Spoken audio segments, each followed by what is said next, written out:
I stand in the marble lobby of the Miller & Associates building, my hands trembling slightly as I clutch the certified mail envelope that arrived this morning.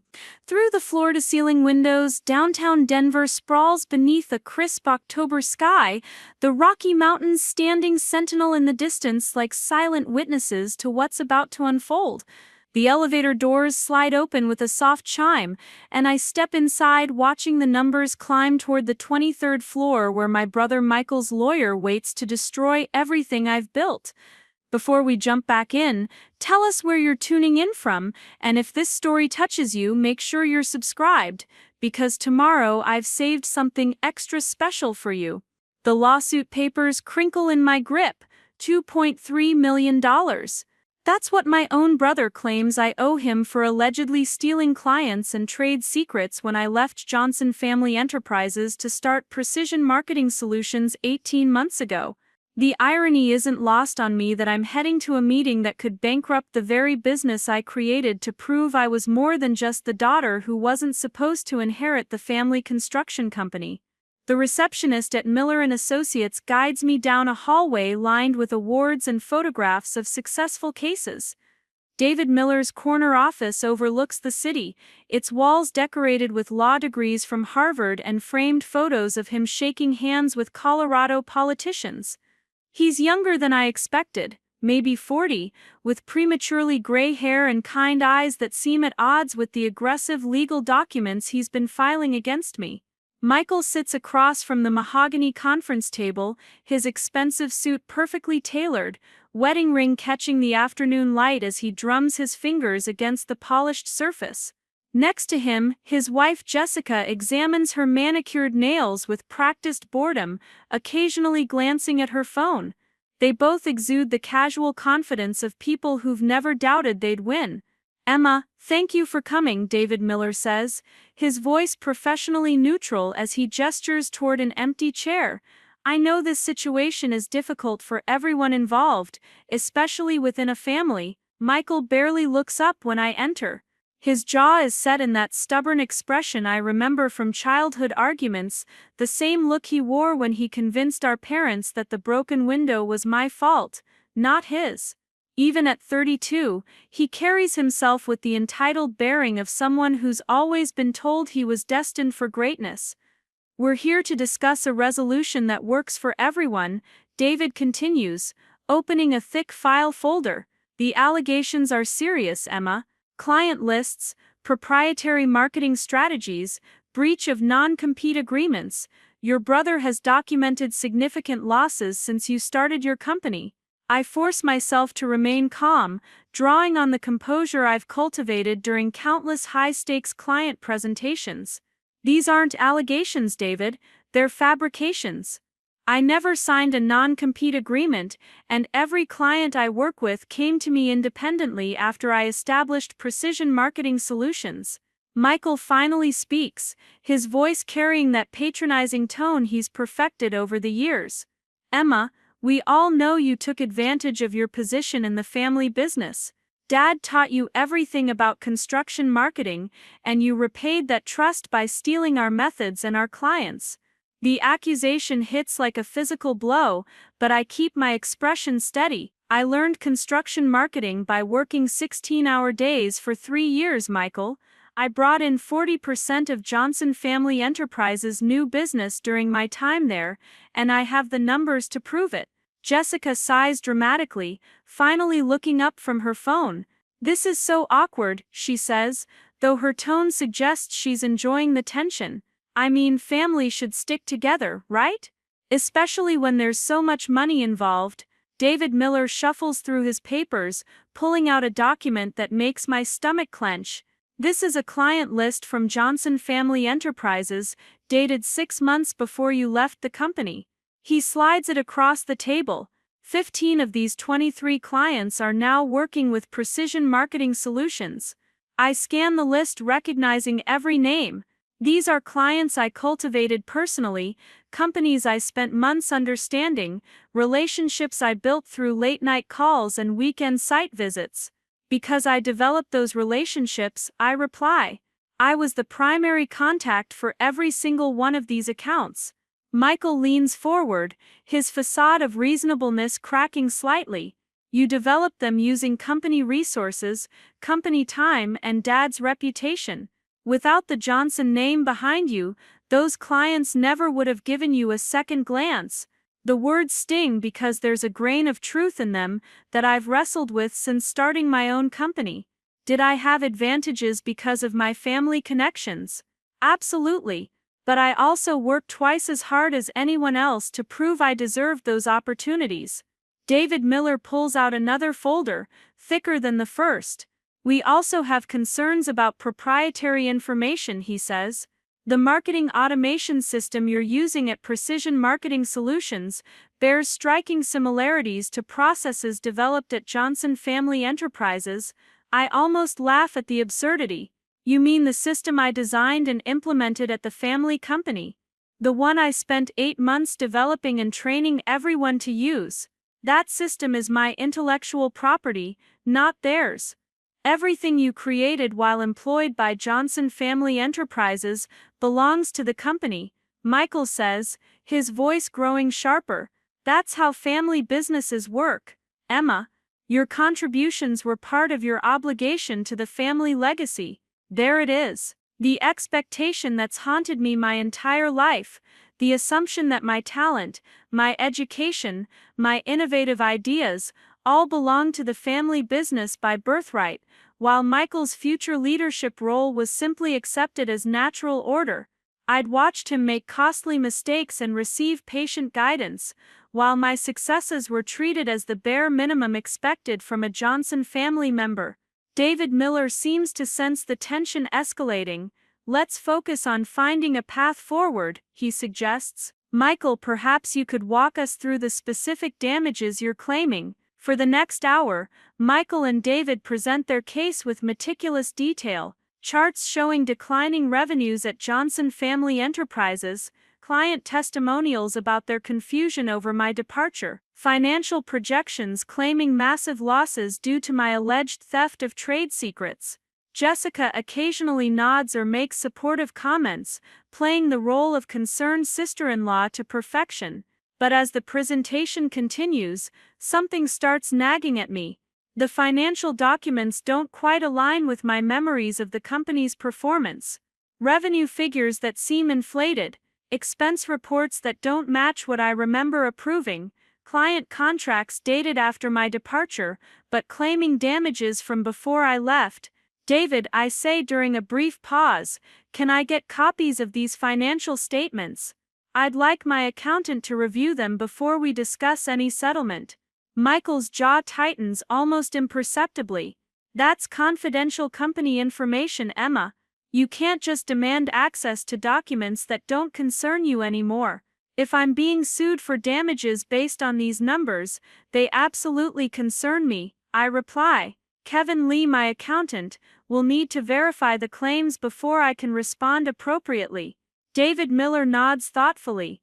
That seems reasonable. Preparing and narrating this story took us a lot of time, so if you are enjoying it, subscribe to our channel. It means a lot to us. Now back to the story. Michael, we can redact sensitive information that isn't directly relevant to the lawsuit, while still providing the financial data Emma needs to evaluate the claims. The meeting continues for another 30 minutes, but I'm only half listening. Something about Michael's reaction to my request for documents felt wrong. In all our childhood battles, he'd always been eager to present evidence when he thought it supported his position. This reluctance feels different. As we wrap up, David hands me a business card. Take some time to review everything, Emma.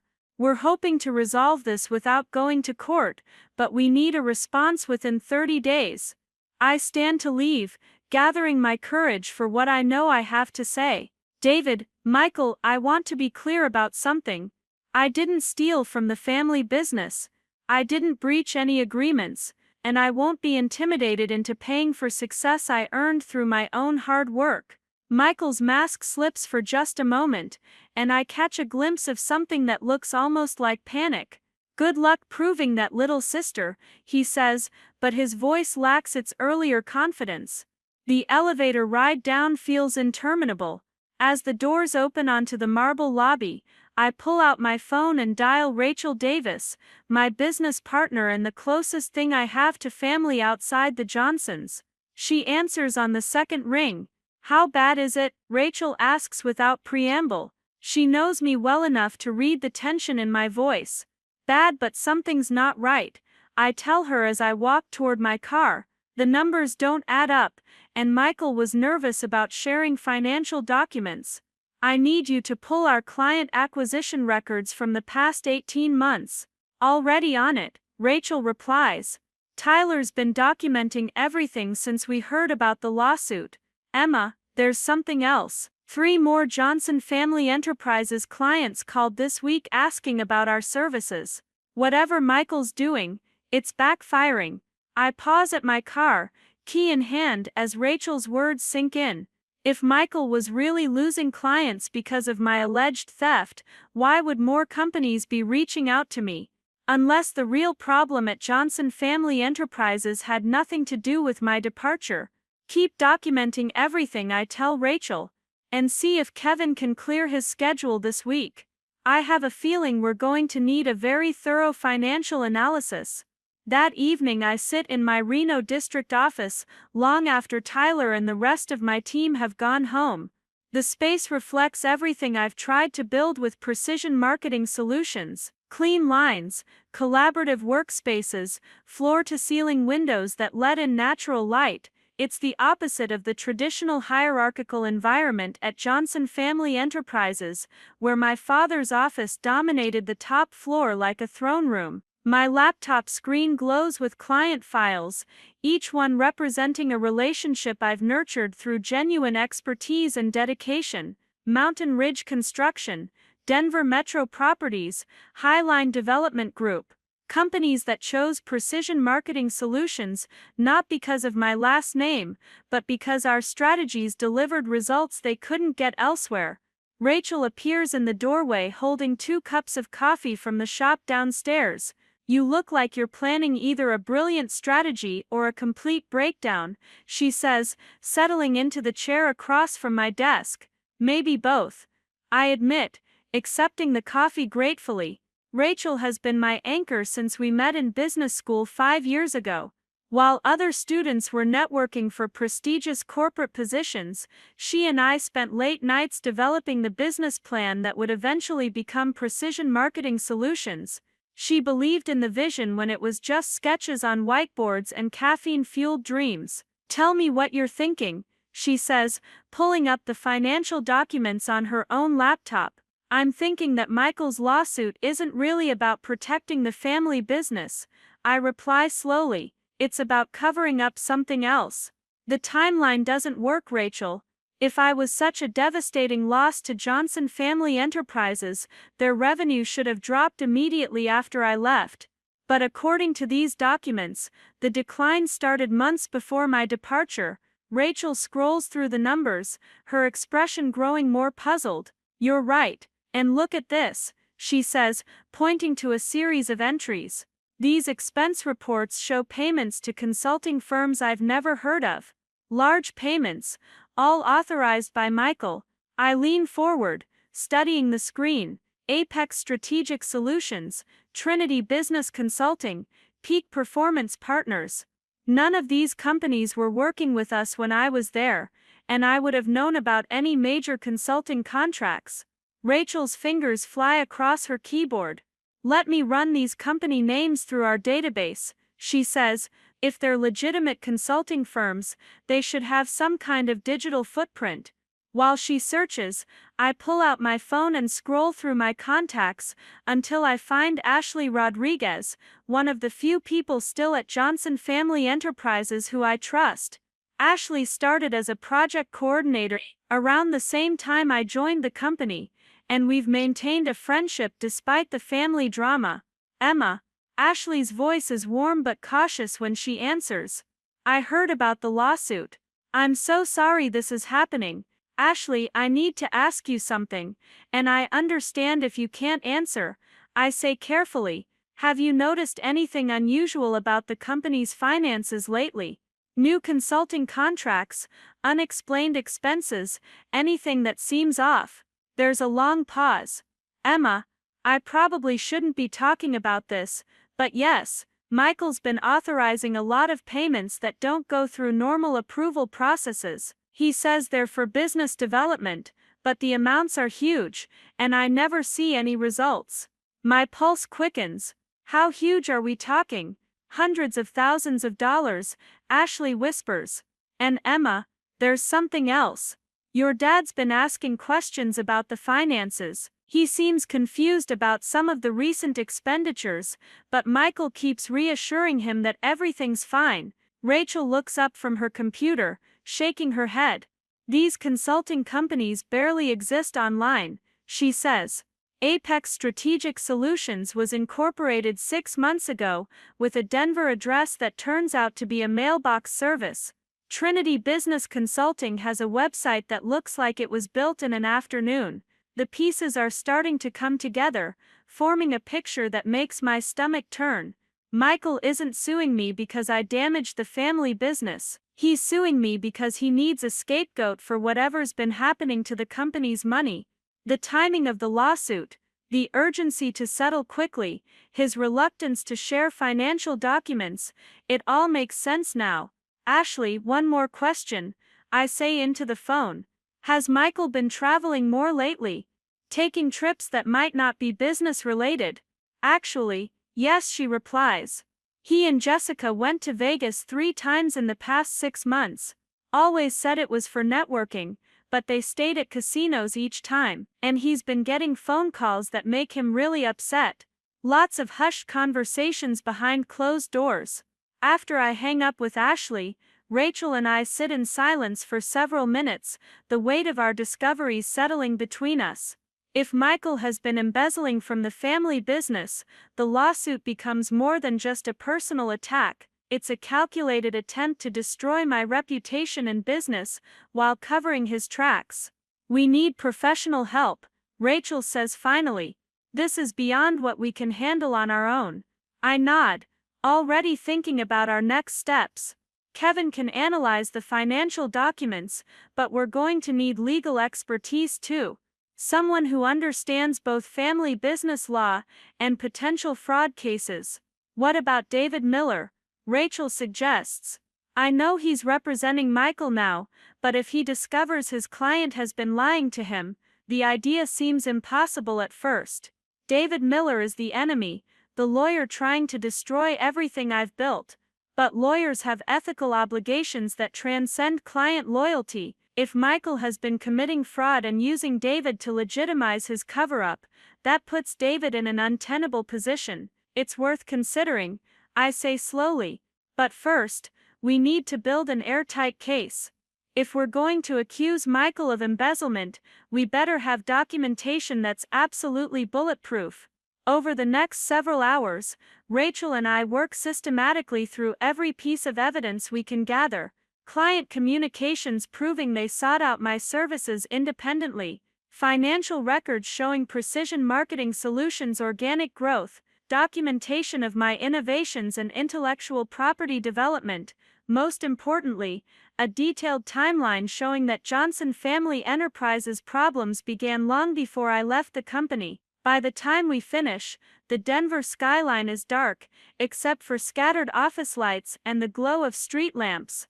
My phone shows 17 missed calls from Michael and 4 from Jessica.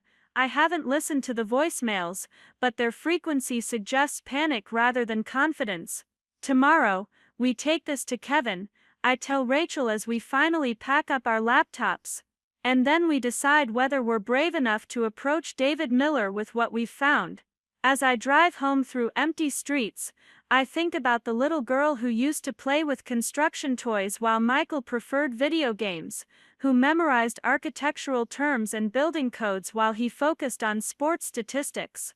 I think about the teenager who chose business classes over social events, who saw the family company's potential for growth and innovation while Michael saw only an inheritance waiting to be claimed. Most of all, I think about the woman I've become, Someone who built a successful business through talent and determination, who earned respect through results rather than birthright, who refuses to apologize for succeeding in a world that expected her to fade into the background. Michael made a crucial mistake when he decided to come after me. He underestimated the very qualities that made me leave the family business in the first place. My attention to detail, my refusal to accept surface explanations, my willingness to fight for what I've earned. Tomorrow, the real battle begins, but tonight, for the first time since receiving that lawsuit, I feel something that's been missing for weeks. Hope, because I'm starting to understand that this isn't just about defending myself anymore. This is about exposing the truth, protecting my father's legacy, and proving once and for all that being a Johnson daughter doesn't make me less capable than a Johnson son. The mountain peaks are silhouetted against stars as I pull into my driveway, and I can't help but smile at the metaphor. Some climbs are steeper than others, but the view from the top is always worth the effort. The surface problem. The morning after my meeting with David Miller, I arrive at my office to find Tyler Brooks pacing near the reception desk, his usually calm demeanor replaced by visible agitation. He's holding a stack of papers that he waves as soon as he sees me, his face flushed with the kind of indignation that comes from witnessing injustice firsthand. "Emma, you need to see this immediately," he says, following me toward my office. "Michael's team sent these over an hour ago. They're demanding we cease all operations with any client who ever worked with Johnson Family Enterprises." I accept the papers, scanning the legal letterhead and formal language that essentially amounts to a business death sentence. The cease and desist order lists 27 companies, including some of our most profitable accounts. Mountain Ridge Construction alone represents 15% of our quarterly revenue, and their 3-year contract was supposed to be the foundation for our planned expansion. "This is aggressive, even for Michael," I murmur, settling behind my desk as Tyler takes the chair across from me. "He's not just claiming I stole clients anymore. He's trying to destroy my ability to work with anyone in the Denver construction industry." Tyler pulls out his laptop, opening a spreadsheet that I recognize as our client acquisition tracking system. "Look at the dates, Emma. Half these companies didn't even start working with us until 6 months after you left Johnson Family Enterprises. How can Michael claim you stole clients you hadn't even met when you worked there?" The question crystallizes something that's been bothering me since yesterday's meeting. Michael's timeline doesn't just fail to prove his case, it actively contradicts it. Either he's completely incompetent at building a lawsuit, which seems unlikely given David Miller's reputation, or there's something else driving this aggressive strategy. My phone buzzes with a text from Rachel, "Conference room, now, emergency." Tyler and I hurry down the hall to find Rachel standing at the whiteboard, marker in hand, surrounded by printed emails and financial documents. Her expression is grim, and she's already written several company names across the board in her precise handwriting. "Tell me you have good news," I say, though her body language suggests otherwise. Rachel shakes her head. "Kevin finished his preliminary analysis of Johnson Family Enterprises' financial statements. Emma, the numbers don't just look bad, they look fraudulent." She begins drawing connections on the whiteboard, linking the mysterious consulting companies we discovered last night with specific dates and dollar amounts. Apex Strategic Solutions received $450,000 over 6 months. Trinity Business Consulting got $320,000. Peak Performance Partners took another $200,000. The pattern becomes clear as Rachel continues mapping the financial flow. All payments were authorized solely by Michael, bypassing the approval process that normally requires 2 signatures for amounts over $50,000. All were classified as business development expenses, but none resulted in any measurable business development. Kevin tracked the money further. Rachel continues, her voice tight with controlled anger. "These consulting companies exist on paper only. Apex Strategic Solutions is registered to a P.O. box that traces back to a mail forwarding service. The phone number goes to a voicemail that's never been set up. Trinity Business Consulting shares the same registered agent as 3 other shell companies, all incorporated within weeks of each other. Tyler whistles softly. How much total are we talking about? Over $1.2 million in the past 18 months, Rachel replies. All of it disappeared into these fake companies, and all of it happened after Emma left Johnson Family Enterprises. The implications hit me like a physical blow. Michael isn't just accusing me of stealing clients and trade secrets. He's systematically looted the family business while I was gone, then filed a lawsuit to make me the scapegoat for the resulting financial problems. The cease and desist orders, the aggressive timeline, the demand for immediate settlement, it's all designed to prevent me from looking too closely at what's really been happening. There's more, Rachel says, turning to a fresh section of the whiteboard. Ashley Rodriguez called this morning. Your father had a meeting with the company's accountant yesterday, and he started asking pointed questions about recent expenditures. Michael apparently became very defensive and suggested that Emma's departure had created financial instability that required emergency consulting services. So he's already setting up his narrative, I say, feeling sick. Dad discovers money is missing. Michael blames it on business disruption from my alleged theft, and the lawsuit becomes proof of his version of events. Tyler leans forward in his chair. What about the clients listed in the cease and desist order? Have any of them actually expressed concerns about working with us? I pull out my phone and start scrolling through recent communications. Mountain Ridge Construction sent a progress report yesterday praising our latest campaign results. Denver Metro Properties just approved budget increases for the next quarter. Highline Development Group has been referring new clients to us. None of them seem concerned about our work, I tell Tyler. If anything, they're more engaged than ever. Rachel adds another name to the whiteboard. Here's what really bothers me, she says. Jessica Johnson has been posting on social media about expensive vacations and shopping trips throughout the same period when Michael was authorizing these mysterious consulting payments. Vegas trips, designer handbags, jewelry that costs more than most people's cars. The pattern crystallizes into something even uglier than simple embezzlement. Michael hasn't just been stealing from the family business, he's been funding a lifestyle that his wife has been flaunting publicly while the company hemorrhaged money. The lawsuit isn't just about covering his tracks, it's about maintaining an image of success that depends on continued access to funds he's been diverting illegally. My office phone rings, interrupting our analysis. The caller ID shows Johnson Family Enterprises, and I recognize the extension as my father's direct line. Robert Johnson rarely calls anyone directly, preferring to have his assistant schedule conversations in advance, so an unscheduled call means something significant has happened. Dad, I say, accepting the call while Rachel and Tyler watch anxiously. Emma. His voice sounds strained in a way I haven't heard since my mother's cancer diagnosis 5 years ago. I need to ask you something, and I want you to be completely honest with me. Of course, Dad. What's wrong? When you left the company, did you take anything that didn't belong to you? Client lists, financial information, anything that might have caused the problems we're experiencing now. The question stings, but I hear genuine confusion rather than accusation in his voice. Dad, I left with my personal belongings and the marketing system I designed. Nothing else. Every client relationship I have now developed independently after I started Precision Marketing Solutions.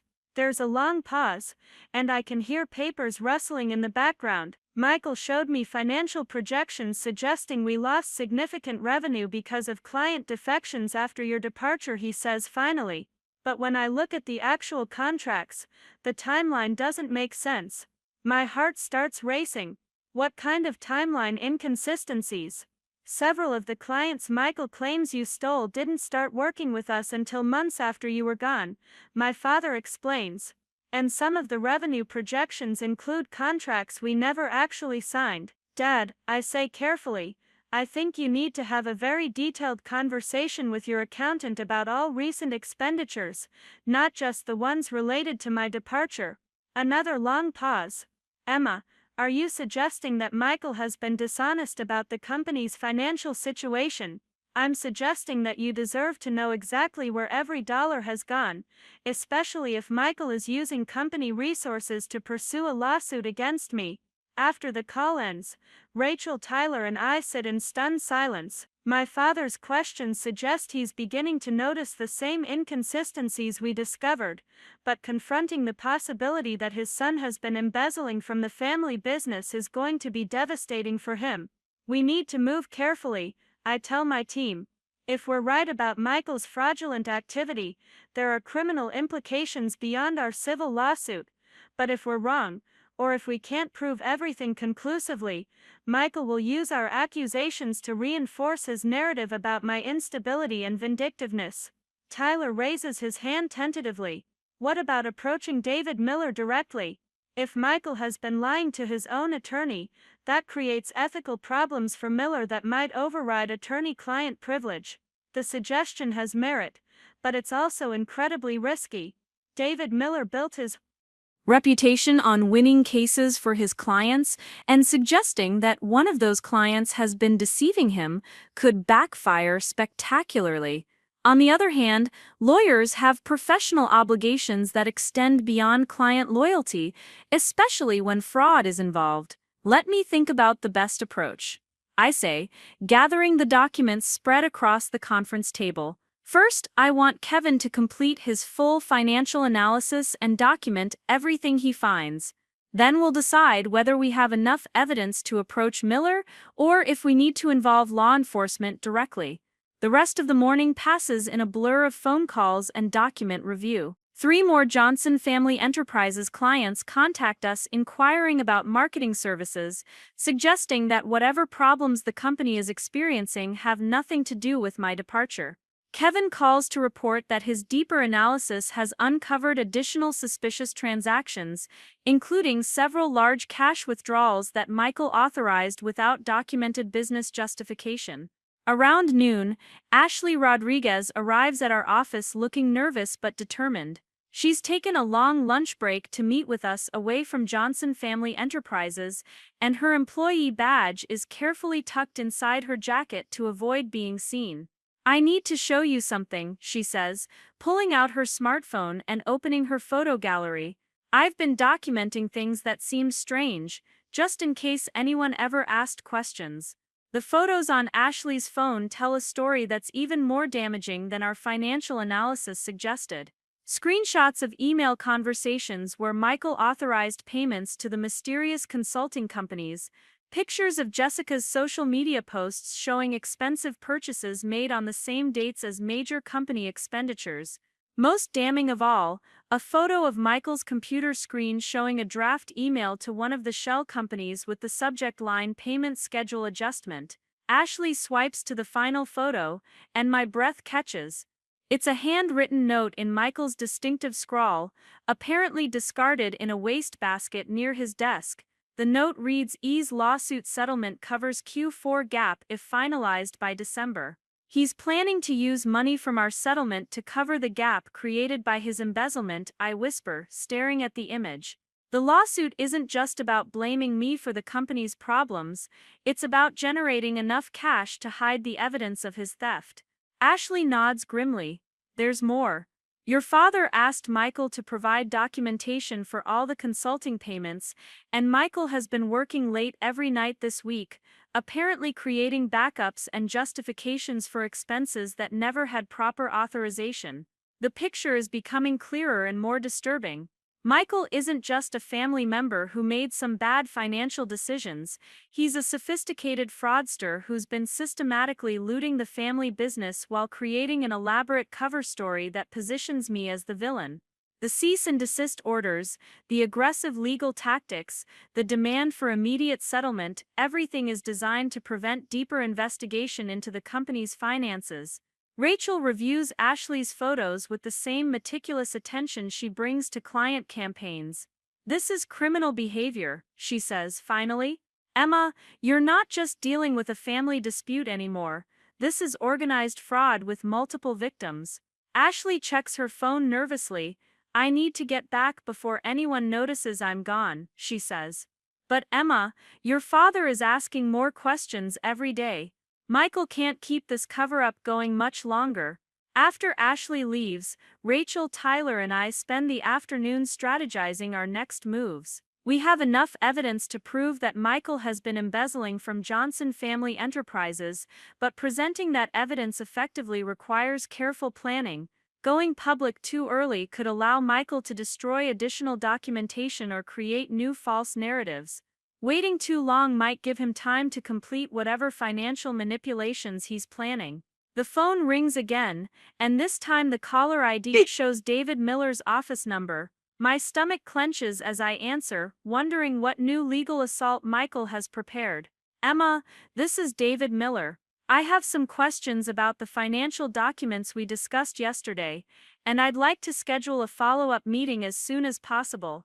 His tone is different from yesterday's professional neutrality. There's an edge of concern that wasn't there before, suggesting that his own review of Michael's documentation has raised red flags.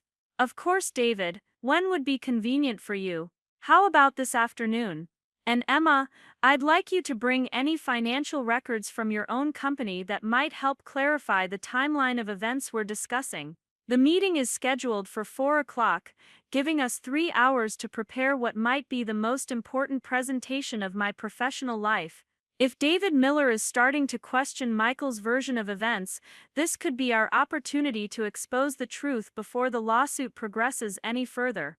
As we prepare our materials, I think about the family dynamics that created this situation. Michael has always been the golden child, the son who would inherit everything regardless of competence or character. I was the daughter who could contribute labor and expertise, but never challenge the established hierarchy. That dynamic allowed Michael to operate without oversight while I bore responsibility without authority. But now, for the first time in our lives, the consequences of our choices are being measured by objective standards rather than family expectations. Michael's embezzlement and fraud can't be excused by birth order or gender preferences. The financial damage to Johnson Family Enterprises is quantifiable and undeniable. The evidence of his deception speaks for itself. Rachel places a hand on my shoulder as we finalize our presentation materials. You know this is going to get ugly before it gets better, she says quietly. When Michael realizes we've uncovered his fraud, he's going to escalate his attacks on you. I nod, understanding the stakes completely. But I also know that staying quiet means allowing my family business to be destroyed while my own reputation and company suffer for crimes I didn't commit. The little girl who played with construction toys and dreamed of building something meaningful has become a woman who won't be silenced by threats or intimidated by lawsuits. At 3:30, I gather our evidence folders and head toward David Miller's office, knowing that everything is about to change. Michael's lawsuit was supposed to destroy my business and reputation while covering up his crimes. Instead, it's about to expose the truth in ways he never anticipated. The Denver skyline stretches before me as I walk toward the confrontation that will determine not just my own future, but the fate of the family business my grandfather built and my father has spent decades nurturing. For the first time since receiving that lawsuit, I feel the confidence that comes from fighting for the truth rather than defending against lies. The direct confrontation David Miller's office feels different this afternoon. The same mahogany furniture and impressive law degrees line the walls, but the atmosphere has shifted from professional courtesy to investigative intensity. He stands at the window overlooking downtown Denver when I arrive, his shoulders tense beneath his expensive suit jacket. Emma, thank you for coming so quickly, he says, turning to face me with an expression I can't quite read. I've spent considerable time reviewing the financial documents Michael provided, and I have concerns that need to be addressed immediately. I settle into the leather chair across from his desk, the evidence folders Rachel and I prepared weighing heavy in my briefcase. David's tone suggests that our suspicions about Michael's fraud may be shared by his own attorney, which could change everything about how this case proceeds. Before we begin, David continues, I want to clarify my ethical obligations. If I discover that my client has provided false information or documentation in support of his claims, I'm required to withdraw from representation. This conversation may determine whether I can continue as Michael's counsel. The gravity in his voice confirms what I suspected. David Miller didn't build his reputation by filing frivolous lawsuits or representing clients who deceive him. If Michael has been lying about the basis for his claims against me, David's professional integrity requires him to end their attorney-client relationship. I understand, I reply carefully. I've brought documentation that may help clarify the timeline and financial circumstances surrounding the allegations against me. David opens a thick folder on his desk, revealing the same Johnson Family Enterprises financial statements Michael presented yesterday, but now annotated with yellow highlighter and handwritten notes in David's precise script. Let me start with what's troubling me, he says, pointing to a series of highlighted entries. Michael claims that your departure caused significant revenue losses for Johnson Family Enterprises, but these financial records show that the company's revenue decline actually began several months before you left. I nod, pulling out Kevin's analysis from my briefcase. My accountant reached the same conclusion when he reviewed the publicly available financial information. The timeline doesn't support the causal relationship Michael is claiming. David continues examining his annotated documents. More concerning are these consulting expenses that Michael authorized after you left the company. The amounts are substantial, but there's no documentation of work performed or results achieved. This is the opening I've been hoping for. I slide Kevin's detailed analysis across David's desk, watching his expression grow more serious as he reviews our findings about the mysterious consulting companies. Apex Strategic Solutions, Trinity Business Consulting and Peak Performance Partners. David reads aloud, his voice dropping to a whisper. Emma, these companies don't exist in any meaningful sense. They're shell entities with no employees, no office space, and no history of performing actual consulting work. The evidence Kevin assembled is damning. Corporate registrations that list only P.O. box addresses. Phone numbers that lead to disconnected voicemails. Websites created months after the companies allegedly began working with Johnson Family Enterprises. Most tellingly, bank records showing that payments to these companies were immediately transferred to personal accounts linked to Michael and Jessica. Over $1.2 million, David says, adding up the figures. Michael has been systematically transferring company funds to accounts he controls, then claiming business losses to justify pursuing this lawsuit against you. I watch David's face as the full scope of Michael's deception becomes clear. This isn't just a family dispute over business practices. It's organized fraud perpetrated by a company officer against his own family's business, with the lawsuit serving as both distraction and potential source of funds to cover the evidence. David sets down the financial analysis and looks directly at me. Emma, I need to ask you directly. Have you ever taken money, clients or proprietary information from Johnson Family Enterprises in violation of any agreement or understanding? Never, I reply without hesitation. Every client relationship I have now developed independently after starting Precision Marketing Solutions. The marketing system I use is one I designed and implemented at the family company before I left, and I have never accessed or used any Johnson Family Enterprises financial information except what Michael has provided through this lawsuit. David makes notes as I speak, then pulls out his own laptop and begins typing rapidly. I'm documenting this conversation because what you're telling me contradicts fundamental assertions in the lawsuit I filed on Michael's behalf. The laptop screen reflects David's focused expression as he works, and I realize that this conversation is as pivotal for him as it is for me. If Michael has been using him to legitimize a fraudulent legal strategy, David's reputation and professional standing are also at risk. There's something else, I say, opening the folder containing Ashley's photographs. I have documentation showing that Michael has been creating false justifications for the consulting payments and planning to use settlement money from this lawsuit to cover the financial gaps created by his embezzlement. David examines Ashley's photos with the same methodical attention he brought to the financial records. The handwritten note about using lawsuit settlement funds to cover quarterly gaps makes him wince visibly. This suggests premeditation, he says quietly. Michael didn't just make poor business decisions. He planned to use legal action against you as part of covering up his fraudulent activity. The office door opens suddenly and Michael strides in without knocking, his face flushed with anger and his expensive suit slightly wrinkled as if he's been moving quickly. Behind him, Jessica follows with her characteristic air of bored superiority, though today there's an underlying tension in her posture that suggests anxiety.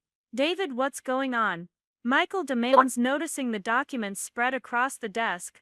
You said this meeting was just to clarify some minor details. Michael, I need you to sit down, David replies, his voice carrying the authority of someone accustomed to controlling difficult situations. We have significant problems with the foundation of your lawsuit that require immediate attention. Michael glances at me with undisguised hostility before taking the chair beside Jessica. Whatever Emma has told you, she's lying. She's desperate to avoid responsibility for the damage she's caused to our family business. Jessica nods supportively, though her eyes dart nervously toward the financial documents on David's desk. Michael's right, she says, her voice pitched higher than usual. Emma's always been jealous of Michael's position in the company. This is just her way of trying to destroy him. David ignores their protestations and opens his laptop, turning the screen so Michael can see the notes he's been taking. Michael, I need you to explain these consulting payments to Apex Strategic Solutions, Trinity Business Consulting and Peak Performance Partners. Specifically, I need documentation of work performed and results delivered. The color drains from Michael's face so rapidly that I wonder if he might actually faint. Jessica's hand flies to her throat, and she makes a small sound that might be a gasp or a moan. Those are legitimate business expenses, Michael says. But his voice lacks the confidence he displayed yesterday. We needed specialized consulting after Emma's departure created market confusion and client uncertainty. David turns his laptop screen toward Michael, showing the corporate registration information for the consulting companies. These entities were incorporated using false addresses and disconnected phone numbers. Michael, the bank accounts associated with payments to these companies trace back to personal accounts you and Jessica control. The accusation hangs in the air like a toxic cloud. Michael's jaw works silently as he processes the implications of David's discovery. Jessica grips the arms of her chair so tightly that her knuckles turn white. That's impossible, Michael finally manages. There must be some mistake in your investigation. David pulls out printed bank statements and slides them across the desk. These are copies of account records showing the transfer pattern, Michael. Company funds went to the consulting companies, then immediately transferred to accounts bearing your and Jessica's names. The evidence is overwhelming and undeniable. Michael stares at the bank statements as if he can will them to say something different. Jessica whispers something I can't hear, but her expression suggests she's advising him to stop talking. This is a setup, Michael says desperately. Emma must have falsified these records somehow. She's always been good with computers and financial manipulation. The accusation is so absurd that I almost laugh, but David's expression remains deadly serious. Michael, these records came from your own financial statements and supporting documentation. Emma didn't have access to this information until you provided it as part of discovery in the lawsuit you filed against her. The logical impossibility of Michael's claim seems to register even with him. He slumps in his chair, the fight draining out of him as the weight of his situation becomes clear. David closes his laptop and folds his hands on the desk. Michael, based on the evidence presented here today, I cannot continue to represent you in this lawsuit. You have provided false information about the financial basis for your claims, and you have apparently used my legal services to pursue a case designed to cover up fraudulent activity. The words hit Michael like physical blows. His mouth opens and closes without producing sound, and Jessica begins crying quietly into her hands. Furthermore, David continues, I am ethically obligated to inform you that the evidence suggests criminal violations that may require law enforcement involvement. Embezzlement, fraud, and filing false legal documents are serious crimes with significant penalties. Michael finally finds his voice. David, please. This is a misunderstanding that can be resolved privately. The family business, my father's reputation, everything will be destroyed if this becomes public. The plea reveals the desperation that's been driving Michael's increasingly aggressive legal tactics. He's not just trying to avoid personal consequences anymore. He's trying to prevent the complete destruction of everything our grandfather built and our father has spent his life nurturing. I find myself feeling an unexpected moment of sympathy for the brother who has caused me so much pain. The Michael I remember from childhood wasn't malicious, just entitled and careless. The man sitting across from David's desk now is someone I barely recognize, trapped by choices that began with small compromises and escalated into criminal behavior. David looks at me with an expression I can't quite interpret. Emma, given what we've discovered about the fraudulent basis for this lawsuit, I believe you have grounds for significant counterclaims against Michael. Malicious prosecution, defamation, intentional interference with business relationships, the potential damages could be substantial. The offer of legal ammunition against Michael should feel satisfying, but instead I find myself thinking about my father's phone call this morning. Robert Johnson built his life around the family business and the belief that his children would carry forward the legacy he inherited. Learning that his son has been systematically destroying that legacy while filing false legal claims against his daughter is going to devastate him. David, I say carefully before we discuss counterclaims or criminal referrals, I need to understand what happens to Johnson Family Enterprises.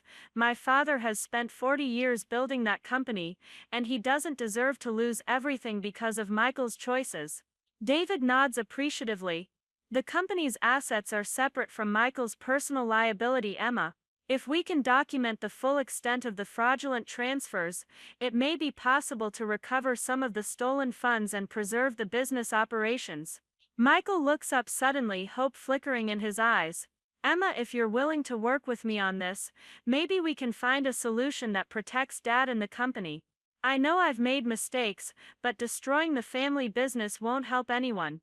The appeal to family loyalty is characteristic of Michael, but for the first time it comes without the underlying assumption that I owe him something because of birth order or gender expectations.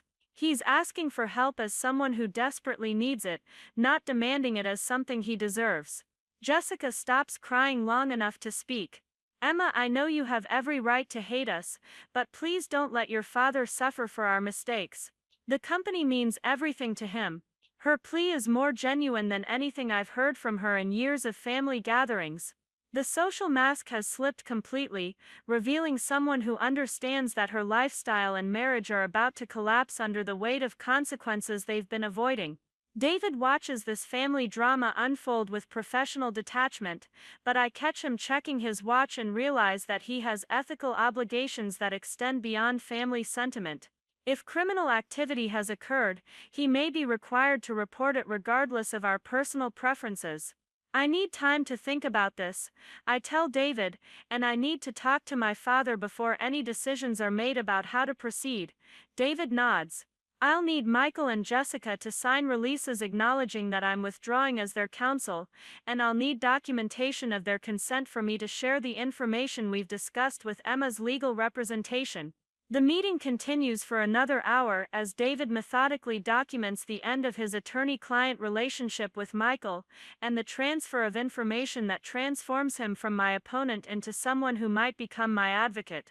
Michael signs papers with shaking hands while Jessica alternates between tears and desperate attempts to salvage some dignity from the situation. As we prepare to leave, David pulls me aside for a private conversation. Emma, I want you to know that I've never had a case reverse itself this dramatically. When I filed that lawsuit on Michael's behalf, I believed we had legitimate claims based on documented damages. I appreciate your honesty, David. And I want you to know that I understand the position Michael put you in. He used your reputation to legitimize what he knew was a fraudulent case. David hands me his business card, the same one he gave me yesterday, but now representing a completely different relationship.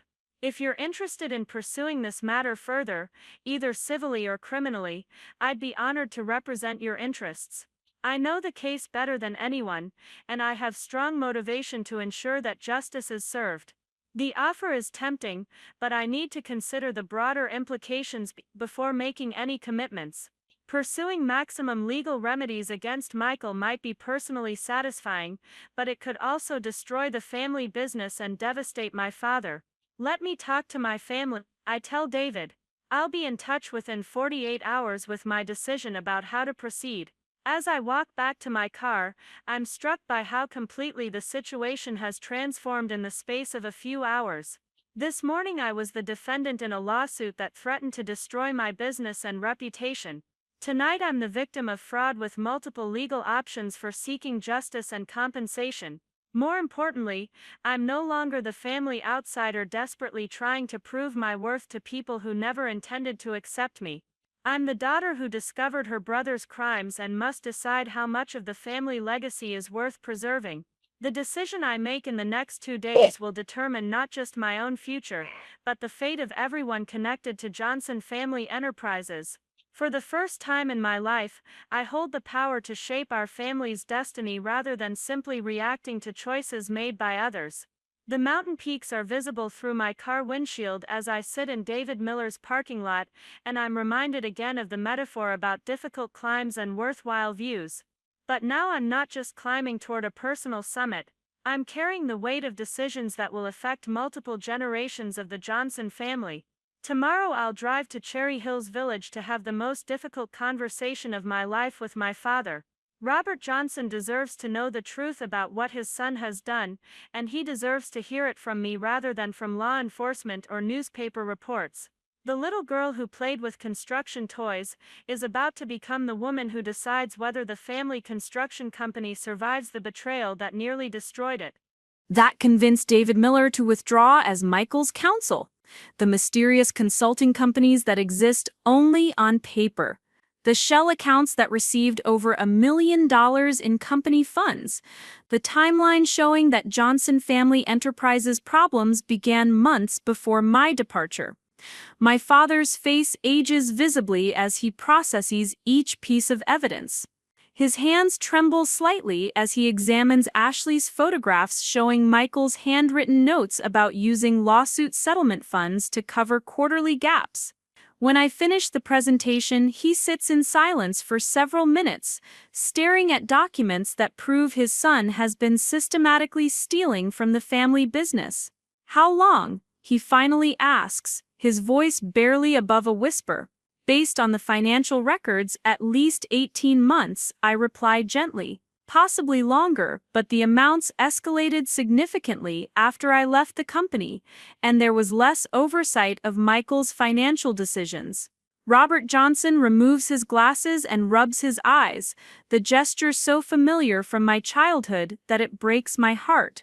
He performed the same motion when explaining why my mother's cancer treatment wasn't working, when telling us that our grandfather's construction business was struggling during the recession, when discussing why my role in the family company would always be secondary to Michael's inheritance rights.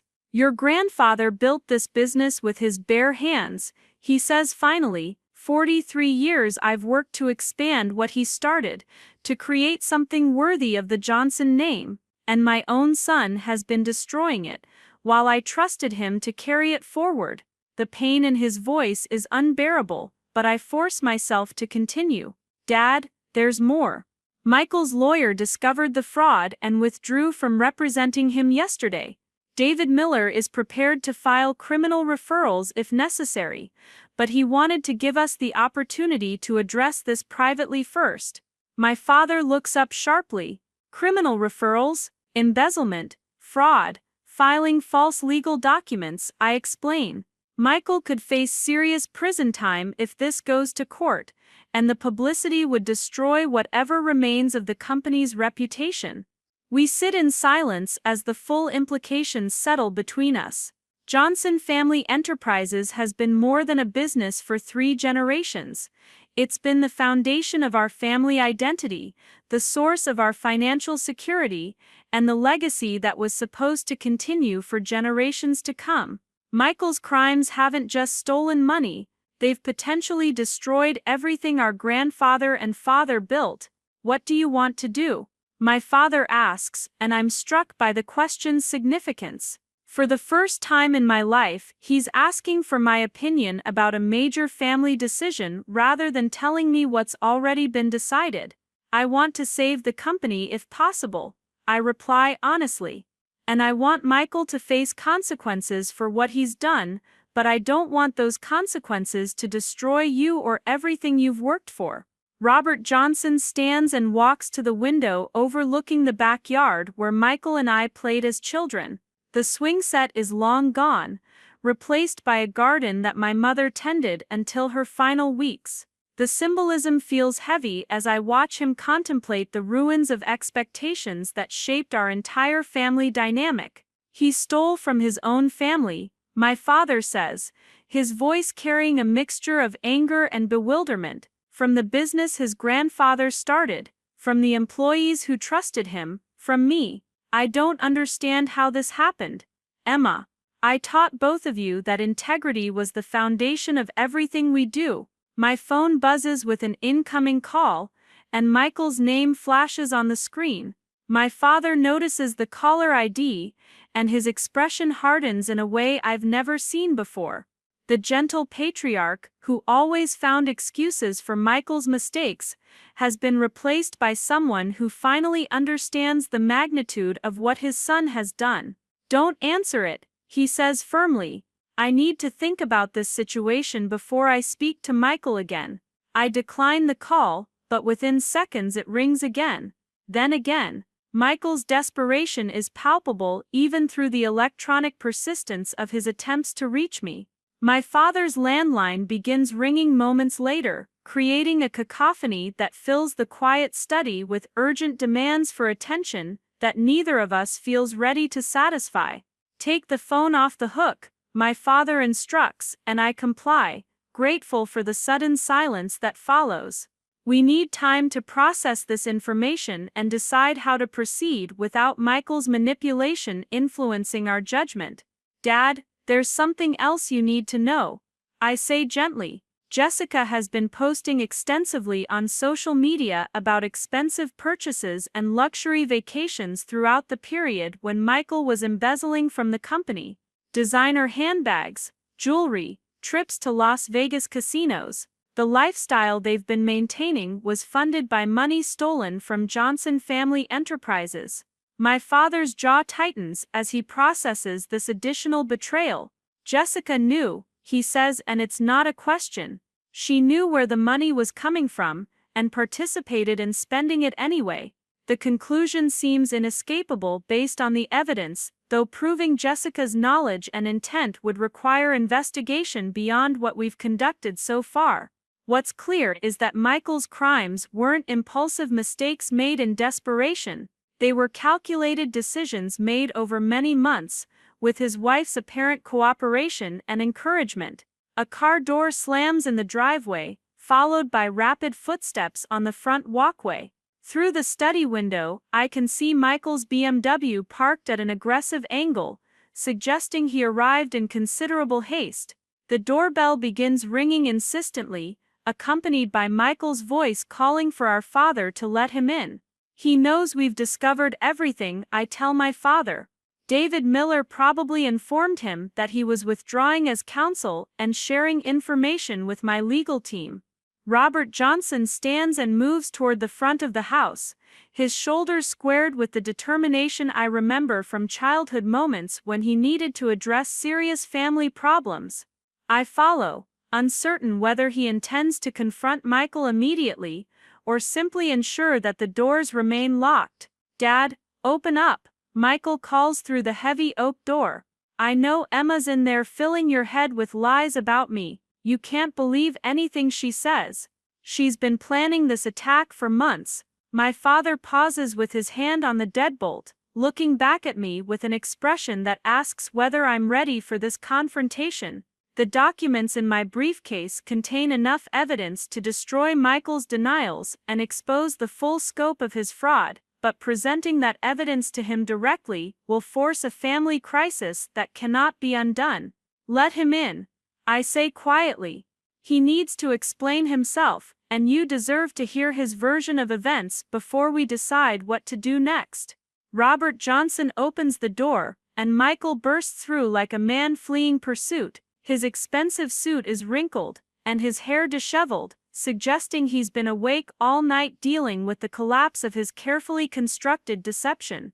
Behind him, Jessica follows with red-rimmed eyes and a defensive posture that suggests she's prepared for battle. Dad, thank God, Michael says, moving toward our father with arms outstretched for an embrace that isn't returned. Emma's trying to destroy our family with fabricated evidence and malicious lies. You can't trust anything she's told you. Michael, I've seen the bank records, my father replies, his voice carrying a coldness I've never heard him direct toward his son. I've seen the consulting companies that don't exist, and the accounts that trace back to you and Jessica. The direct confrontation stops Michael's momentum completely. He glances between our father and me, clearly calculating how much we know and how much he can still deny. Jessica hovers near the doorway, as if planning a quick escape should the situation deteriorate further. Those records are misleading, Michael says, but his voice lacks conviction. The consulting companies provided valuable services that aren't easily quantified in traditional business metrics. Market analysis, strategic planning, reputation management after Emma's departure created industry confusion. Dad, I say, pulling out Ashley's photograph of Michael's handwritten note about using lawsuit settlement funds to cover quarterly gaps. How does this fit with legitimate consulting expenses? My father examines the image, and I watch his last hopes for an innocent explanation die in his eyes. The handwriting is unmistakably Michael's, and the content proves premeditation that extends far beyond poor business judgment or temporary financial difficulties. Michael, this note suggests you plan to use money from the lawsuit against Emma to cover gaps in the company's finances, Robert Johnson says, his voice steady despite the emotional weight of the conversation. If the consulting expenses were legitimate, why would you need settlement funds to address quarterly shortfalls? The question hangs in the air like an indictment. Michael's mouth opens and closes several times without producing sound, while Jessica begins crying quietly behind him. The family hierarchy that protected Michael throughout our childhood has collapsed under the weight of evidence that cannot be dismissed or explained away. I made some mistakes, Michael finally admits, the words coming out like physical pain. Business was struggling after Emma left, and I panicked. The consulting expenses got out of control, and I thought the lawsuit would provide funds to stabilize everything until revenue recovered. The partial confession is more damaging than continued denial would have been. By admitting to using company funds inappropriately and planning to cover the expenses with lawsuit proceeds, Michael has acknowledged both the underlying fraud and the deliberate deception that followed. Jessica steps forward, apparently deciding that cooperation might be more effective than defiance. Mr. Johnson, we never meant for this to hurt the family business. Michael was trying to protect everyone by handling the financial problems privately rather than worrying you during a difficult period. Her explanation attempts to reframe embezzlement as misguided protection, but the financial evidence makes such characterization impossible.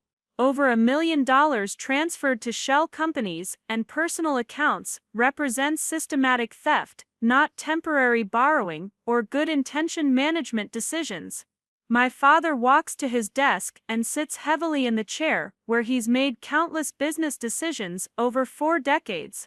The family photos surrounding him document better times when the Johnson legacy seemed secure and the future looked bright.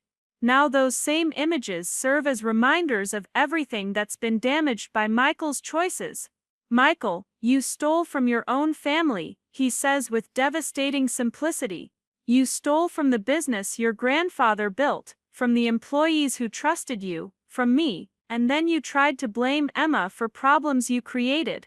The words carry the weight of absolute judgment. Robert Johnson has spent his entire adult life building and protecting the family business, and learning that his chosen successor has been systematically destroying it represents a betrayal that goes beyond financial loss to touch the core of his identity and purpose. Dad, please, Michael begs, dropping to his knees beside our father's chair in a gesture that's both desperate and theatrical. I can fix this. I can pay back every penny and restructure the consulting agreements to show legitimate value. The lawsuit was a mistake, but we can make everything right if you give me another chance. The plea reveals the same entitled mindset that created this crisis. Even now, facing overwhelming evidence of fraud and betrayal, Michael assumes that family loyalty and promises of future reform will override the need for accountability and consequences. Jessica joins Michael beside our father's chair, adding her voice to his appeals for forgiveness and second chances. "We'll do whatever it takes to make this right," she promises, though her definition of making things right likely involves avoiding legal consequences rather than accepting responsibility for criminal behavior. I watch this family drama unfold with a mixture of sadness and anger. The Michael and Jessica kneeling beside my father's chair are the same people who planned to destroy my business and reputation to cover their crimes. Their desperation now is genuine, but it stems from fear of consequences rather than remorse for victims. "Dad, I need to tell you something else," I say, knowing that what comes next will be even more difficult for him to hear. "David Miller, Michael's former attorney, has offered to represent me in pursuing criminal charges against Michael and civil action to recover the stolen funds." My father looks up sharply. "Criminal charges? The evidence suggests multiple felonies," I explain. "Embezzlement, fraud, filing false legal documents, conspiracy." The amounts involved and the duration of the criminal activity make this a serious case that prosecutors would likely pursue aggressively. Michael's face goes white as the implications become clear. Prison time, criminal records, and public disgrace are suddenly real possibilities rather than abstract threats. Jessica's crying intensifies as she processes the potential destruction of everything they've built their lives around. "Emma, please," Michael whispers. "I know I've made terrible mistakes, but destroying me won't help anyone.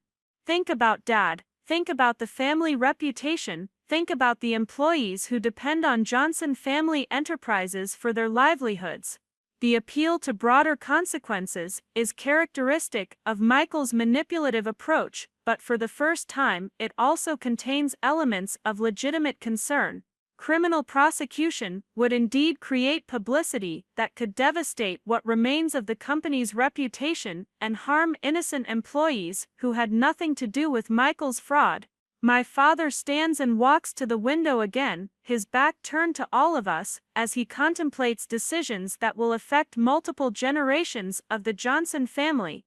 The weight of leadership has never been more evident than in this moment, when every choice leads to significant pain for people he loves.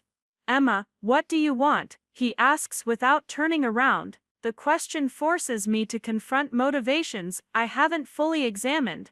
Part of me wants maximum punishment for Michael's betrayal and vindication for the years of dismissal and condescension I've endured, but another part recognizes that destroying Michael completely might also destroy the family business and devastate my father. "I want Michael to face appropriate consequences for what he's done," I reply carefully.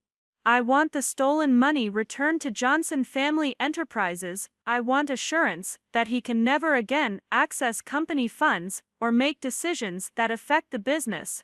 And I want acknowledgement that his crimes were the real cause of the company's problems, not my departure." My demands are reasonable but comprehensive, addressing both justice and practical protection for the family business. Michael and Jessica exchange glances that suggest they're calculating whether my terms are acceptable or if they should continue fighting.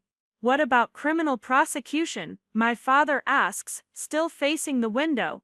The question forces me to consider whether personal satisfaction is worth the broader destruction that criminal charges might cause.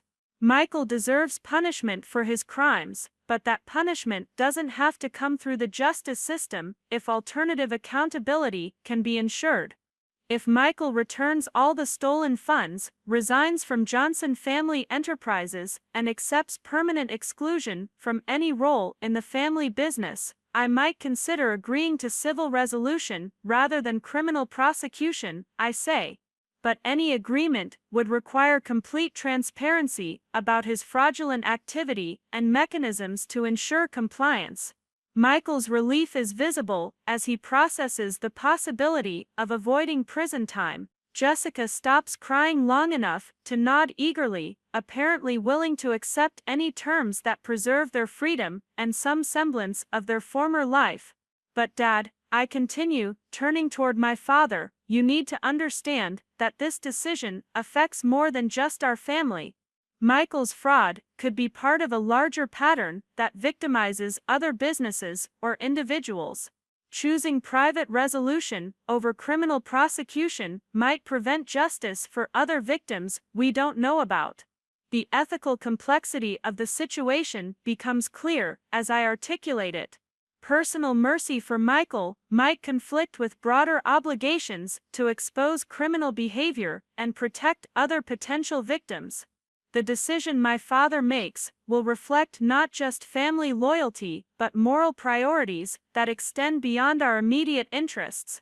Robert Johnson turns from the window to face all of us, his expression carrying the weight of someone who has accepted an impossible burden. Michael, you have 48 hours to provide complete documentation of every fraudulent transaction, every false expense report, and every dollar that needs to be returned to Johnson Family Enterprises. Michael nods frantically. Yes, Dad, absolutely, I'll get everything together immediately. Furthermore, my father continues, you will resign immediately from all positions with the company and transfer any ownership interests to a trust that you cannot access. You will never again have any role in Johnson Family Enterprises' operations, management, or financial decisions. The terms are harsher than Michael expected, but he accepts them without argument.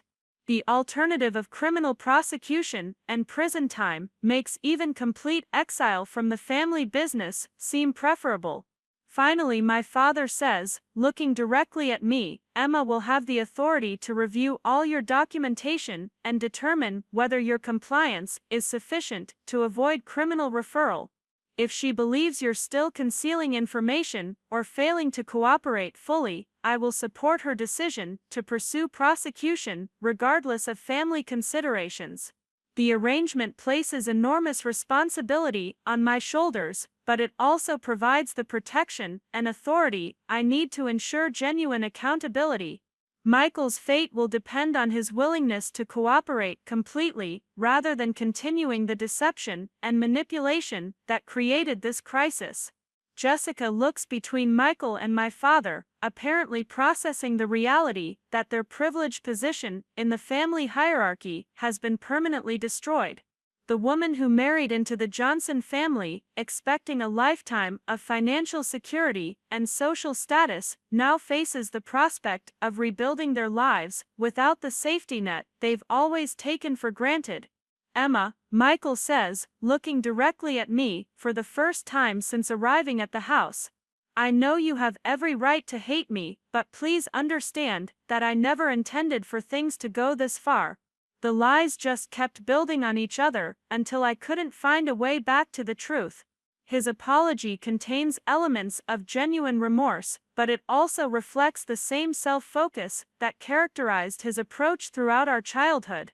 Even in acknowledging wrongdoing, Michael frames himself as a victim of circumstances, rather than accepting full responsibility for deliberate choices made over many months. Michael, the time for explanations has passed, I reply. You have 48 hours to prove your cooperation. After that, I'll decide whether you've earned the mercy you're asking for, or whether justice requires criminal prosecution. The finality in my voice seems to register with everyone in the room. This conversation has established new power dynamics that reverse a lifetime of family hierarchy. The daughter, who was never quite good enough to inherit the family business, now holds the authority to determine whether the chosen son faces prison for destroying it. My father walks Michael and Jessica to the door, his goodbye brief and formal, rather than warm and familial. The relationships that defined our family structure for 3 decades have been fundamentally altered by revelations that cannot be ignored or forgotten. After they leave, my father and I sit in his study, surrounded by evidence of Michael's betrayal and the wreckage of expectations that shaped all our lives. The silence stretches between us, heavy with grief for what we've lost and uncertainty about what comes next. Dad, I say finally, are you okay with the arrangement we just made? He removes his glasses and rubs his eyes in the familiar gesture that always signals deep fatigue or emotional strain. Emma, I've spent 40 years building something worthy of the Johnson name, and I just discovered that my own son has been systematically destroying it while I trusted him to preserve it. The pain in his voice breaks my heart, but I also hear something new that gives me hope. For the first time in our relationship, he's speaking to me as an equal rather than a child who needs protection from adult responsibilities. I should have listened to you years ago when you suggested modernizing our financial oversight procedures, he continues. I should have recognized your contributions to the business instead of assuming Michael's leadership was inevitable. Most importantly, I should have trusted your character instead of accepting his version of events without investigation. The acknowledgement means more than any apology could. Robert Johnson is admitting not just that Michael deceived him, but that family prejudices and gender assumptions prevented him from recognizing capabilities and threats that were apparent to someone willing to look objectively. We can rebuild, Dad, I tell him. Johnson Family Enterprises has good employees, solid client relationships, and a reputation that can survive this crisis if we handle it properly.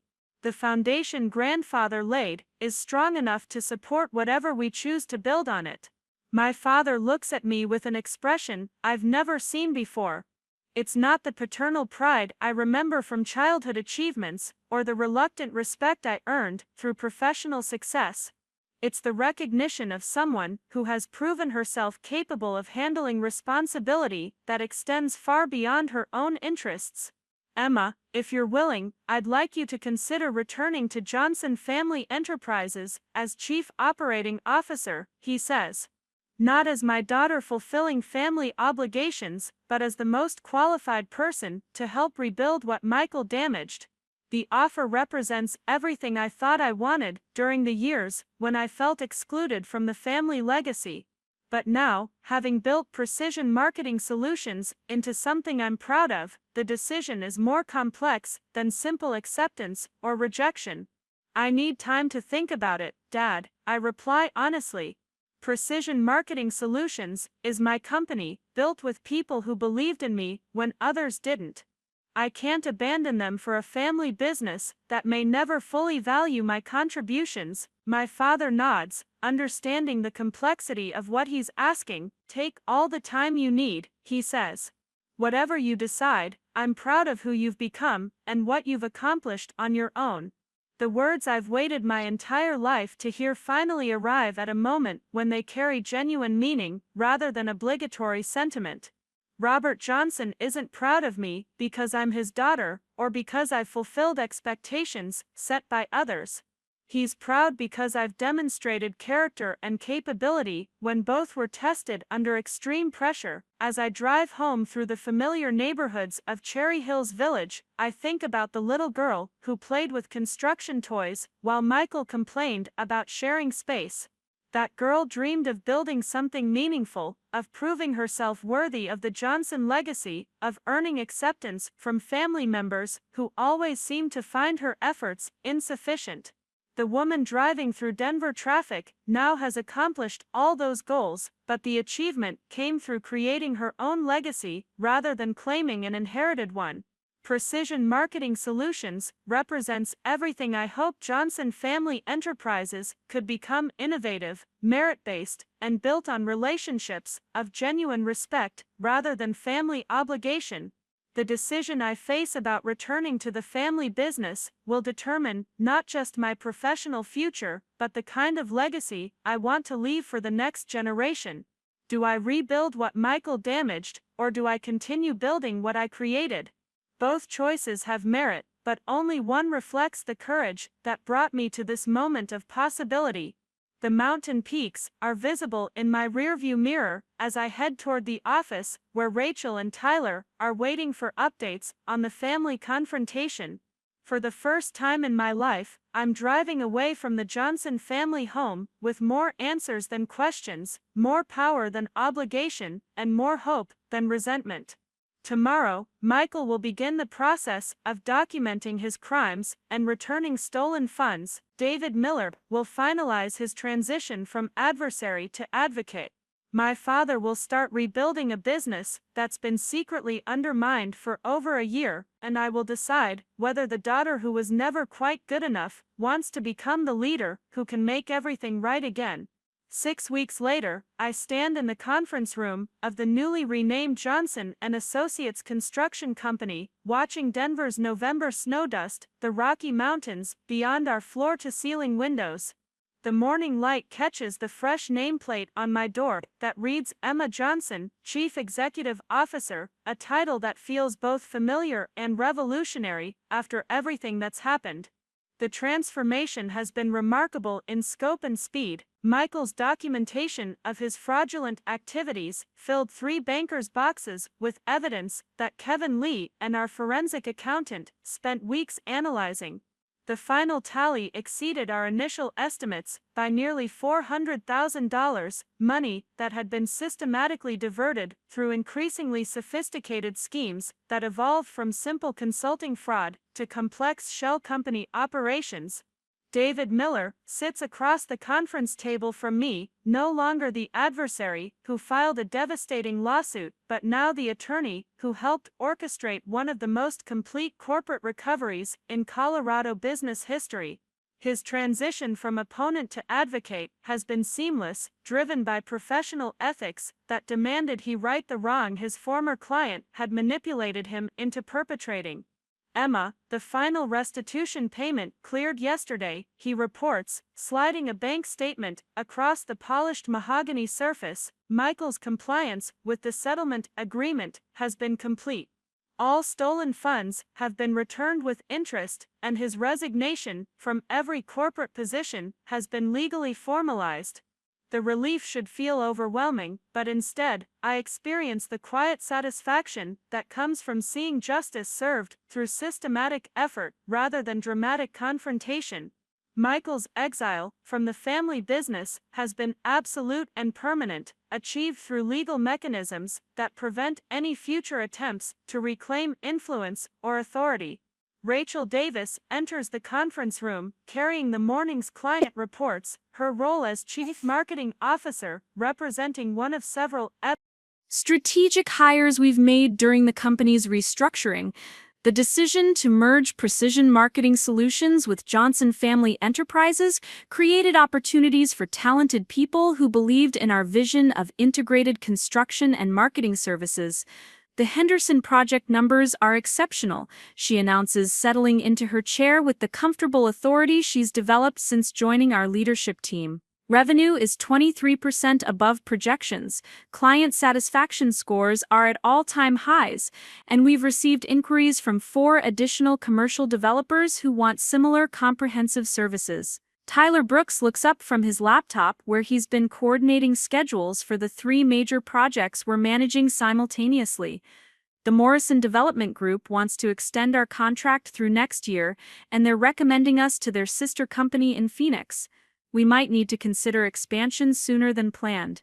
The growth has been organic and sustainable, built on relationships developed through genuine expertise rather than inherited connections.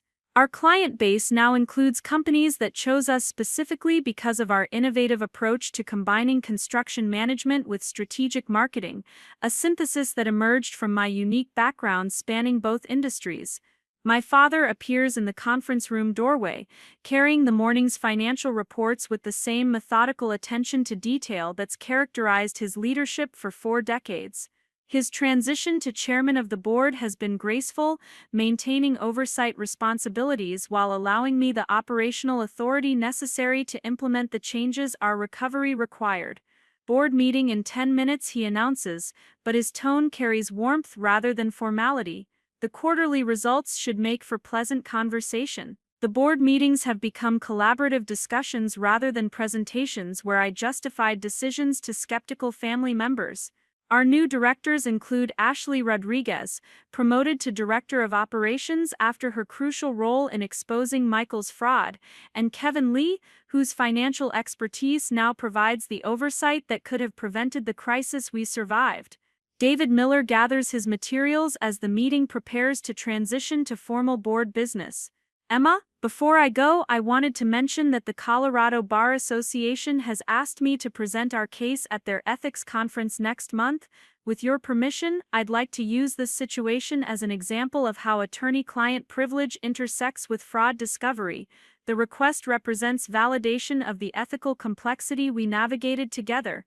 David's decision to withdraw from representing Michael and subsequently advocate for me has become a model for other attorneys facing similar dilemmas between client loyalty and professional integrity. Of course, I reply. Just make sure the presentation emphasizes how important it was for everyone to prioritize truth over convenience. As David leaves, my father takes the seat he vacated, transforming our business meeting into a more personal conversation. The relationship between us has evolved dramatically since that morning in Cherry Hills Village when everything changed. We've become partners rather than patriarch and subordinate daughter, united by shared commitment to preserving and expanding what previous generations built. Emma, there's something I've been wanting to discuss with you, he says, his voice carrying the careful tone he uses when approaching sensitive subjects. Your mother would have been so proud of how you handled this crisis and how you've led the company's recovery. The mention of my mother brings unexpected emotion to a conversation I thought would focus on business logistics. Linda Johnson died before seeing me prove myself capable of leadership, but she also died believing that Michael's inheritance of the family business was natural and appropriate. Her pride would have been complicated by the gender assumptions that shaped her worldview. I think she would have been surprised by how things turned out. I reply honestly. Mom believed in traditional roles and expectations that didn't include daughters running construction companies. My father nods thoughtfully. She believed in those roles because they provided security in her generation, but I think she also would have recognized that your success proves capabilities matter more than conventions. The conversation is interrupted by Ashley Rodriguez appearing in the doorway with an expression that suggests urgent news requiring immediate attention. She's grown into her leadership role with confidence that reflects both natural ability and the validation that comes from being trusted with real responsibility. Emma, we have a situation that needs your attention, she says, entering the conference room with a tablet displaying news articles. The Denver Business Journal just published an investigation into construction industry fraud, and Michael's case is featured prominently. My stomach clenches as I accept the tablet and scan the headline, Johnson Family Construction Scandal Exposes Widespread Industry Vulnerabilities. The article details not just Michael's embezzlement but also similar cases involving other local construction companies, painting a picture of systematic problems that extend far beyond our family business. The reporter interviewed several industry experts, who praised our company's response to the crisis as a model for corporate accountability and recovery. David Miller is quoted extensively about the importance of legal professionals prioritizing truth over client loyalty when fraud is discovered. Most significantly, the article positions Johnson and Associates as an example of how family businesses can survive and thrive after addressing internal corruption. This is actually positive coverage, I realize reading through the detailed analysis of our restructuring and growth. The reporter presents our situation as a success story rather than a scandal. Ashley nods. The phone has been ringing all morning with inquiries from potential clients who want to work with a company that demonstrated integrity under pressure. 3 different business publications want to interview you about crisis management and corporate recovery. The irony isn't lost on me that Michael's crimes, which were designed to destroy my reputation and business, have ultimately enhanced both by providing a platform to demonstrate character and leadership under extreme pressure. The lawsuit that was supposed to bankrupt me has become the foundation for a stronger and more respected company. My father reviews the article with the same careful attention he brings to financial reports. Emma, this validates everything you've accomplished over the past 6 weeks. The business community recognizes not just what you've built, but how you've built it. The recognition feels good, but it's not the external validation that matters most. The real satisfaction comes from knowing that every decision we made prioritized truth over convenience, justice over family loyalty, and long-term integrity over short-term protection from consequences. Rachel returns from coordinating with our project managers, carrying updates that reflect the sustained growth we've achieved through ethical business practices. The Patterson Mall renovation is ahead of schedule and under budget. The Riverside office complex has generated referrals to 2 additional projects. Most importantly, our employee satisfaction surveys show record high scores across all departments. We've scheduled the ribbon cutting for the Patterson project next Friday, she reports. The mayor's office wants to attend, and the Chamber of Commerce is planning to use it as an example of public-private partnership success. The public recognition of our work represents more than business achievement. It validates the approach that prioritizes genuine value creation over inherited privilege, merit-based advancement over family connections, and transparent operations over closed-door decision-making. Tyler updates us on operational metrics that demonstrate the strength of our recovery. Employee retention is at 96%. Client satisfaction scores average 4.8 out of 5. Most tellingly, our profit margins have improved significantly since implementing the oversight procedures that prevent the kind of fraud Michael perpetrated. The financial performance proves that ethical business practices enhance rather than constrain profitability. Our clients trust us more because they know we have systems in place to prevent corruption. Our employees work harder because they believe in leadership that prioritizes integrity. Our community support has grown because we demonstrated accountability when accountability was difficult. My phone buzzes with a text from Jessica Johnson, the first communication I've received from her since that confrontation at my father's house. The message is brief but significant. Thank you for giving Michael a chance to make things right instead of pursuing criminal charges. We're both getting counseling and trying to rebuild our lives responsibly. The gratitude feels genuine, though I'm not sure Jessica fully understands that my decision to accept civil resolution over criminal prosecution wasn't mercy for her and Michael. It was protection for innocent employees, clients, and community members who would have suffered from the publicity and business disruption that criminal trials typically generate. Dad, I show him Jessica's message. Do you think they've learned from this experience? My father considers the question with the thoughtfulness he brings to all complex problems. I think Michael understands the consequences of his choices in ways he never had to before. Whether that understanding translates into permanent behavior change remains to be seen. The honest assessment reflects the cautious optimism we've all developed about Michael's rehabilitation.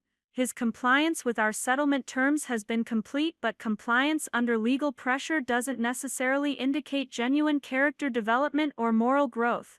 Ashley appears again with another update, this time carrying documents that require my signature for a new client contract. Evergreen Development wants us to manage marketing and construction coordination for their largest project ever. The contract value exceeds anything Johnson Family Enterprises ever handled as a standalone construction company. The growth trajectory validates our decision to merge construction expertise with marketing innovation. Clients appreciate working with a single company that can manage both building and promotion rather than coordinating between separate contractors who don't communicate effectively. As we finalize the contract details, I think about the journey that brought us to this moment. 6 months ago, I was the daughter who left the family business because she wasn't valued appropriately. 3 months ago, I was the defendant in a lawsuit designed to destroy everything I'd built independently. Today, I'm the CEO of a company that's stronger, more ethical, and more successful than anything I could have imagined when I first started Precision Marketing Solutions. The transformation required confronting difficult truths about family dynamics, business ethics, and personal values. It demanded choosing justice over convenience, transparency over protection, and long-term integrity over short-term peace. Most importantly, it proved that sometimes the best way to honor a legacy is to rebuild it according to principles the founders would recognize, even if the methods seem revolutionary. David Miller calls to provide an update on the final legal loose ends from our case. The Bar Association has approved his ethics presentation and he's received inquiries from other attorneys dealing with similar client fraud situations. Our case has become precedent for how legal professionals should handle conflicts between client loyalty and ethical obligations. More personally, he reports that Michael's compliance with our settlement agreement continues to be exemplary. All financial obligations have been met, all legal commitments have been satisfied, and all ongoing monitoring requirements have been accepted without resistance. Emma, David says, I want you to know that this case changed how I practice law. Your insistence on pursuing truth rather than accepting convenient narratives has made me a better attorney and a better person. The compliment means more coming from someone who experienced the situation from all perspectives. David represented Michael, believing in the legitimacy of his claims, discovered the fraud through his own ethical investigation, and then advocated for justice despite the professional and personal complications that decision created. After the call ends, I gather the materials for our board meeting, reflecting on how completely the power dynamics in our family have shifted. Robert Johnson still chairs our board, but his role has evolved from autocratic decision-maker to collaborative advisor. I've become the primary leader, but my authority is based on demonstrated competence rather than inherited position. The board meeting proceeds smoothly with financial reports that exceed projections and operational updates that reflect sustained growth across all business segments. Our directors ask thoughtful questions and provide valuable perspectives, but the tone is supportive rather than skeptical. Ashley presents her analysis of industry trends that position us well for continued expansion. Rachel discusses marketing strategies that have generated unprecedented client interest. Kevin provides financial projections that show sustainable growth without the leverage that made Michael's fraud possible. Most significantly, my father announces his intention to establish the Linda Johnson Memorial Scholarship for women pursuing construction management degrees.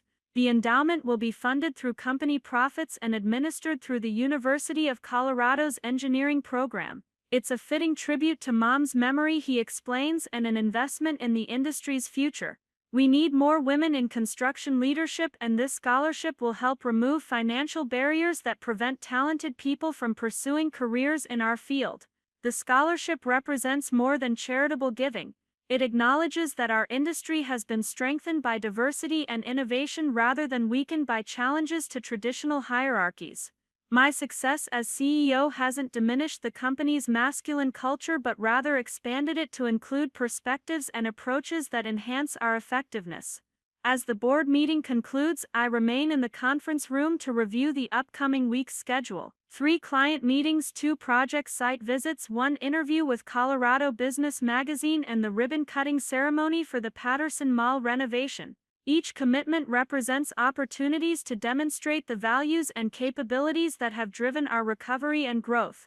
Tyler appears with final updates from our project managers. The Henderson Development is requesting a proposal for their next phase. Morrison Development Group wants to schedule preliminary discussions about their Phoenix expansion. Most exciting, the Colorado Department of Transportation has invited us to bid on a major infrastructure marketing contract that could establish us as the premier construction marketing firm in the Rocky Mountain region. The opportunities reflect recognition that extends far beyond recovery from crisis. Our company has become a destination for clients who want innovation, integrity, and integrated services that produce exceptional results. The little girl who played with construction toys has become the leader of a company that's redefining how construction and marketing can work together.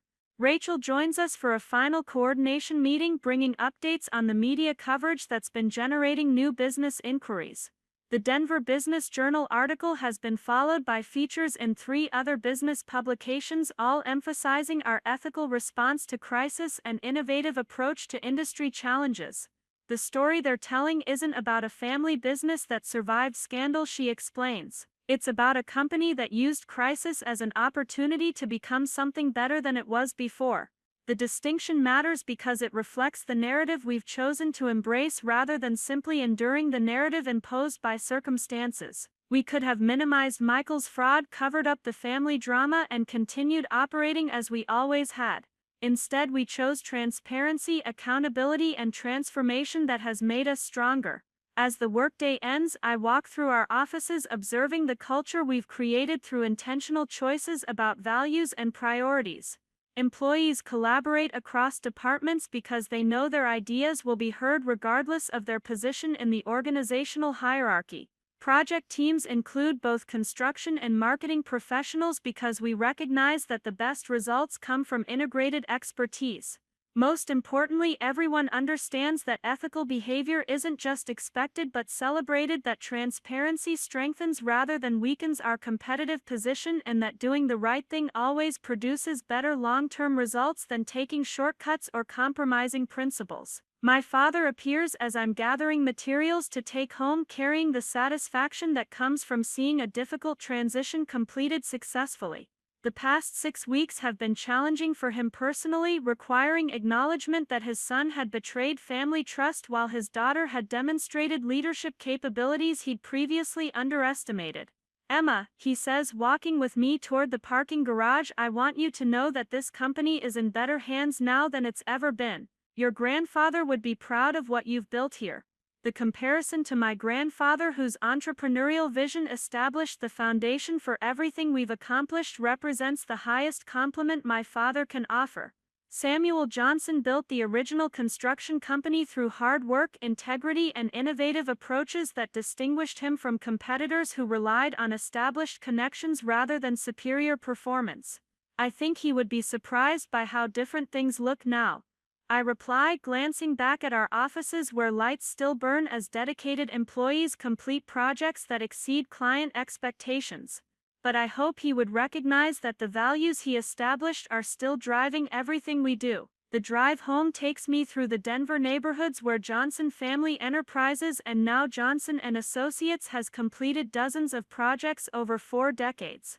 Shopping centers, office buildings, residential developments, and infrastructure improvements that represent thousands of jobs created and millions of dollars in economic impact generated through ethical business practices. Each building we pass reminds me that construction is fundamentally about creating something lasting and valuable that serves community needs long after the builders have moved on to other projects. The legacy my grandfather established and my father preserved wasn't just about financial success but about contributing to the built environment in ways that make people's lives better. The company I now lead carries that same commitment forward while adapting to contemporary challenges and opportunities that require innovative approaches our predecessors couldn't have imagined. We're still building things that matter, but we're also building relationships, reputations, and business models that reflect evolving understanding of what it means to operate ethically in a complex economy. At home in my downtown loft, I review the day's accomplishments while planning tomorrow's priorities. The view from my windows encompasses the Denver skyline, where several Johnson & Associates projects contribute to the urban landscape that defines our city's identity and economic vitality. The company Michael tried to destroy through fraud and litigation has become stronger, more ethical, and more successful than it ever was under traditional family management. The lawsuit he filed to cover his crimes exposed those crimes and led to accountability that protected the business he was systematically looting. Most ironically, the sister he tried to blame for business problems he created has become the leader who solved those problems and positioned the company for unprecedented growth. The daughter, who was never quite good enough to inherit the family business, has proven herself capable of rebuilding it according to principles that honor the past while embracing the future. My phone displays 17 missed calls from reporters, business contacts, and potential clients who want to discuss opportunities with Johnson & Associates. The attention represents recognition that extends far beyond the construction industry to encompass broader business community acknowledgement of our ethical leadership and innovative approaches. Tomorrow I'll return those calls and pursue the opportunities they represent. I'll meet with clients who trust us to deliver exceptional results because they know we operate with integrity. I'll collaborate with employees who believe in our mission because they've seen us prioritize values over convenience when the choice was difficult. But tonight I'll simply appreciate the view from windows that overlook a city where our work contributes to economic vitality and community development. The little girl who dreamed of building something meaningful has become the woman who leads a company that builds dreams into reality for clients, employees, and communities that benefit from our commitment to excellence. The mountain peaks are visible beyond the city lights, reminding me again of the metaphor about difficult climbs and worthwhile views. The past 6 months have been the steepest climb of my professional life, requiring courage, determination, and faith that truth would ultimately prevail over deception. The view from this summit includes everything I hoped to achieve when I first imagined leading a construction company that operated according to principles I believed in. Johnson & Associates represents not just recovery from crisis but transformation into something better than I originally thought possible. Up next, you've got 2 more standout stories right on your screen. If this one hit the mark, you won't want to pass these up. Just click and check them out.